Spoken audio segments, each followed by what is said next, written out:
이 새벽에 하나님의 말씀을 사모함으로 나오신 모든 성도님들을 축복하고 환영합니다. 오늘 우리에게 주신 하나님의 말씀은 다니엘서 4장 19절부터 37절까지입니다. 좀 길지만 본문의 말씀을 천천히 제가 봉독하도록 하겠습니다. 벨드사살이라 이름한 다니엘이 한동안 놀라며 마음으로 번민하는지라 왕이 그에게 말하여 이르기를 벨드사살아 너는 이 꿈과 그 해석으로 말미암아 번민할 것이 아니니라.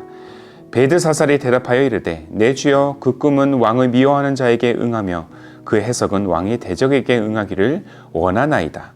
왕께서 보신 그 나무가 자라서 견고하여지고 그 높이는 하늘에 닿았으니 땅 끝에서도 보이겠고 그 잎사귀는 아름답고 그 열매는 많아서 만민의 먹을 것이 될 만하고 들짐승은 그 아래에 살며 공중에 나는 새는 그 가지에 깃들었나이다. 왕이여 이 나무는 곧 왕이시라. 이는 왕이 자라서 견고하여지고 창대하사 하늘에 닿으시며 권세는 땅끝까지 미치심이니이다. 왕이 보신즉 한 순찰자 한 거룩한 자가 하늘에서 내려와서 이르기를 그 나무를 베어 없애라. 그러나 그 뿌리의 그루터기는 땅이 남겨두고 새와 노줄로 동이고 그것을 들풀 가운데에 두라.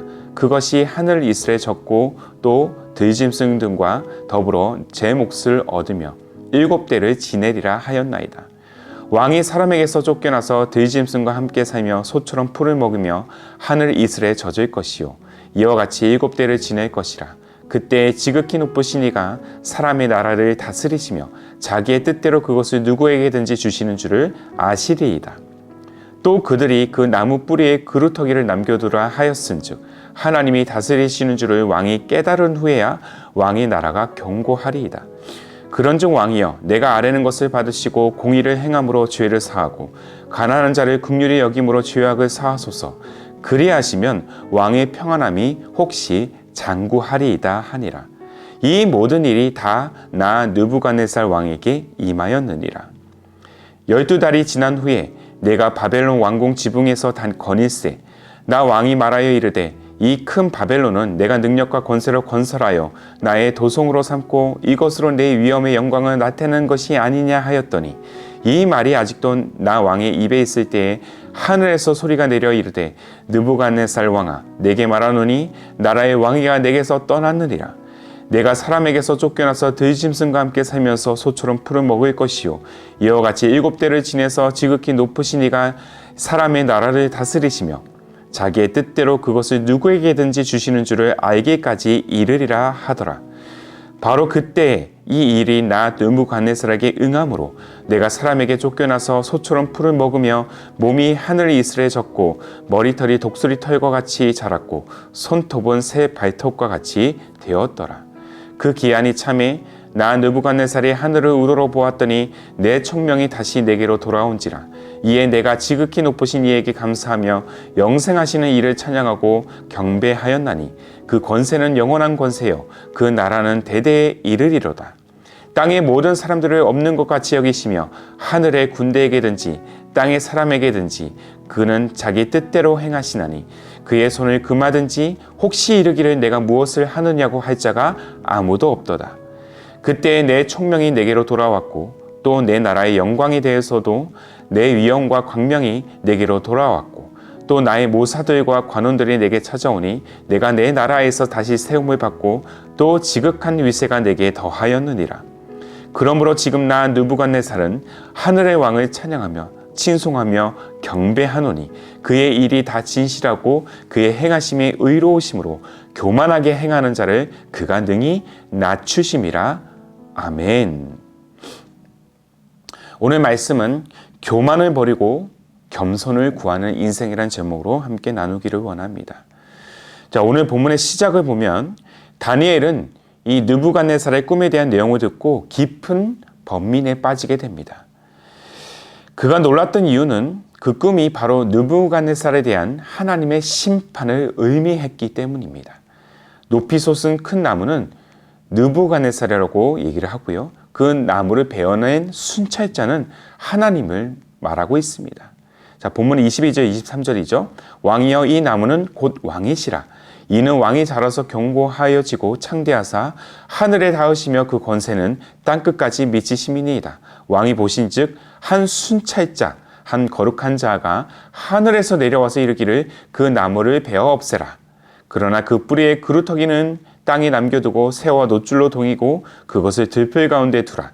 그것이 하늘 이슬에 젖고 또 들짐승과 더불어 제 몫을 얻으며 7대를 지내리라 하였나이다. 자, 이것은 모든 나라의 흥망성쇠를 결정하시는 분은 바로 하나님이라는 사실을 깨닫게 하는 그런 장면입니다. 그러나 느부갓네살은 하나님의 주권을 무시하고 자신의 야욕을 성취하기 위해서 도리어 우상 앞에 절하는 죄를 범하고 있다는 것이죠.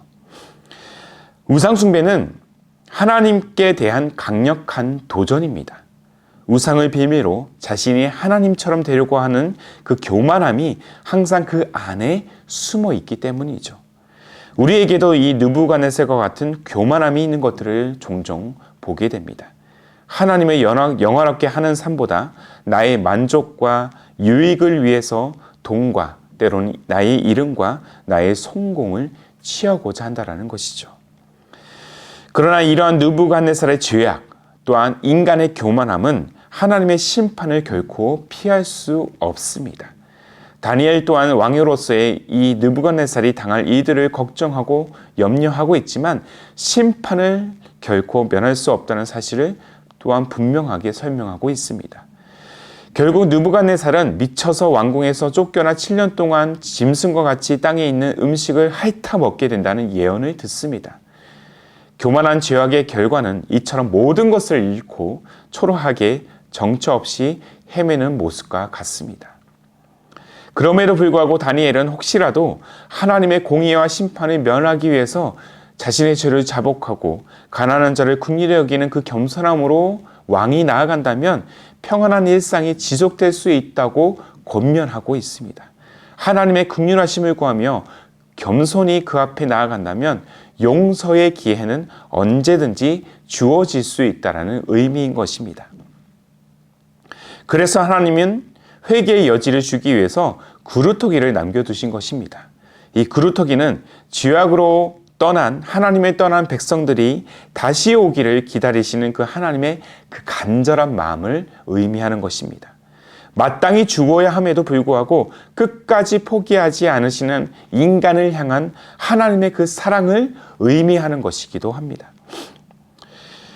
그루터기는 잃어버린 백성들을 구하기 위한 십자가의 사랑을 예표하는 것입니다. 그래서 우리는 느부갓네살의 교만함을 버리고 이 그루터기를 붙잡아야 하는 것이죠. 그루터기는 하나님의 주권이 회복되고 인간이 하나님의 형상을 회복하도록 인도하고 있습니다. 무엇보다 그리스도의 몸된 교회는 이 땅에 그루터기가 되어야 할 줄로 믿습니다. 화려함을 표출하고 높이 솟은 웅장한 나무의 모습이 아니라 모든 가지가 잘라지고 남은 것이라고는 이 나무 밑동밖에 없어도 이 그루터기가 세상을 다시 세우는 생명의 소망이 되기 때문입니다. 오직 우리가 붙잡아야 할 것은 화려한 가지와 잎이 아니라 볼품은 없다 할지라도 생명의 근간이 되는 이 십자가의 복음, 바로 그루터기란 사실을 우리는 잊지 말아야 할 것입니다. 그러나 이 느부갓네살은 꿈을 통해서 하나님의 경고를 받았지만 이 일이 있은 후에 1년이 지나도록 변한 것은 하나도 없습니다. 오히려 제국을 건설하고 다스리는 자가 자기 자신임을 더욱 부각시키는 데에만 모든 에너지를 쏟고 있는 것을 보게 됩니다. 결국 하나님은 자신이 예언한 대로 느부갓네살을 왕위에서 내쫓게 만듭니다. 왕궁에서 쫓겨난 느부갓네살은 짐승들과 함께 먹이를 찾아다녀야 하는 그 초라한 신세로 전락하게 됩니다. 애써 외면하려 했던 하나님의 그 심판을 실제로 당하고 나서야 그는 정신을 차리게 됩니다. 다시금 왕으로서의 총명을 되찾고 가장 낮은 곳에서 하늘을 우러러 하나님을 찬양하고 있습니다. 그의 겸손한 태도와 진실한 회개로 인하여서 하나님의 은혜를, 그 왕위를 회복하게 된 것이죠. 그는 왕위에 복귀한 후에 온 백성들에게 내린 조서의 마지막을 이렇게 장식하고 있습니다. 본문 37절입니다. 함께 읽겠습니다. 나 느부갓네살은 하늘의 왕을 찬양하며 칭송하며 경배하노니 그의 일이 단 진실하고 그의 행하심이 의로우심으로 교만하게 행하는 자를 그가 능히 낮추심이라. 솔로몬의 잠언에서 교만은 멸망의 손봉이라고 표현하고 있습니다. 모든 죄악은 바로 이 교만과 관련이 되어 있다는 것이죠. 죄를 저지르는 그 행위 자체보다 죄를 유발하게 만드는 이 교만함이 늘 문제가 되는 것입니다. 교만은 하나님을 대적하고자 하는 욕망에서 비롯됩니다. 자신이 하나님처럼 되려고 하기 때문에 선악과를 아담과 하가 따먹은 것이죠. 하나님의 명령을 어긴 것보다 하나님처럼 되고자 하는 욕망이 인간을 나락으로 또한 수렁으로 빠지게 만드는 것입니다. 오늘도 우리는 느부갓네살처럼 하나님보다 더 높은 곳에 오르려는 교만함과 욕망을 내려놓지 못하는 그 완악함이 우리를 지배하고 있는 것이 아닌지 한번 우리의 마음을 돌아봐야 할 것입니다. 자신이 교만했다는 사실을 빨리 깨달을수록 회복 또한 빠르게 진행될 것입니다. 그러나 교만함을 알고도 십자가 앞에 엎드리지 않는다면 결코 하나님의 심판을 면할 수 없다라는 것입니다. 수차례 하나님의 경고를 받고 1년의 그 유예 기간이 주어졌음에도 불구하고 회개하지 않았던 느부갓네살, 그의 말로 그의 결과가 어떠한지를 우리는 목도해야 될 것입니다.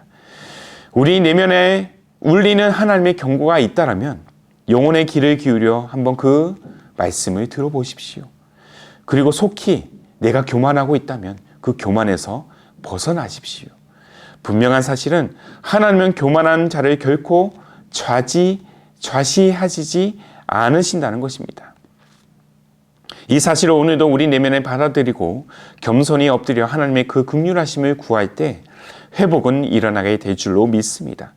부디 우리 인생이, 우리 교회가 겸손을 덧입어 이 시대와 이 땅을 향한, 우리를 향한 하나님의 말씀에 귀를 기울이면서 그 말씀에 순종함으로 다니엘과 같이 시대를 깨우며 다시 일어서는 겸손의 삶, 회복의 삶, 생명의 공동체, 이 땅에 남은 그루터기 공동체가 되어야 할 줄로 믿습니다. 그렇게 우리가 교만을 버리고 겸손을 구하며 하나님의 말씀에 총정함으로 이 시대를 깨워가는 그루터기의 신앙을 늘 유지하며 겸손을 구하는 그런 복된 여정이 되시기를 주님의 이름으로 축복합니다. 함께 기도하겠습니다. 살아계신 하나님, 늘 다음없는 사랑과 은혜로 지금까지 우리의 인생을 인도하셨지만 때때로 우리는 그 은혜를 잃어버리고 다시 나의 욕심과 만족을 위해서 느부갓네살과 같은 교만한 마음을 품을 때가 있었음을 고백합니다. 하나님보다 높아지려는 우리의 교만을 깨트려 주시고 오직 겸손으로 하나님의 그 엄중하신 말씀을 청종하는 우리의 신앙이 되게 하여 주옵소서. 겸손히 엎드려 간구하는 우리의 모든 기도와 간구가 나를 위한 것이 아니라 오직 하나님을 위한 것이 되게 하여 주시고 우리의 겸손을 통해서 어그러졌던 우리의 삶과 이 땅의 질서가 다시 회복되도록 주님 우리를 인도하여 주옵소서. 주님의 은혜와 긍휼이 아니고서는 우리가 이 자리에 설 수 없음을 날마다 고백하는 우리의 신앙과 우리의 인생, 그리고 우리의 기쁨이 되는 교회가 되게 하옵소서. 그렇게 우리의 겸손을 통하여 회복의 자료를 이끄시는 우리 주님 예수님의 이름으로 기도하옵나이다. 아멘. 오늘도 주신 말씀을 따라서 두 가지의 기도 제목을 붙들고 함께 기도하기를 원합니다. 먼저는 하나님보다 높아지라는 우리의 교만을 깨트려 주시고 하나님의 엄중하신 말씀을 함께 청종하며 오직 겸손으로 회복을 강구하는 우리의 기도가 되게 하옵소서. 한 걸음 더 나아가 기쁨이 되는 교회가 겸손을 덧입어 이 시대를 향한 하나님의 말씀에 귀를 날마다 기울이며 다니엘과 같이 시대를 깨우는 이 땅의 그루터기의 그 사명을 감당하는 공동체가 되게 하옵소서. 이 두 가지의 기도 제목을 간절한 마음으로 함께 고백하며 기도로 하루의 삶을 열어가시기를 바랍니다. 함께 마음을 다해 기도하며 나아가겠습니다.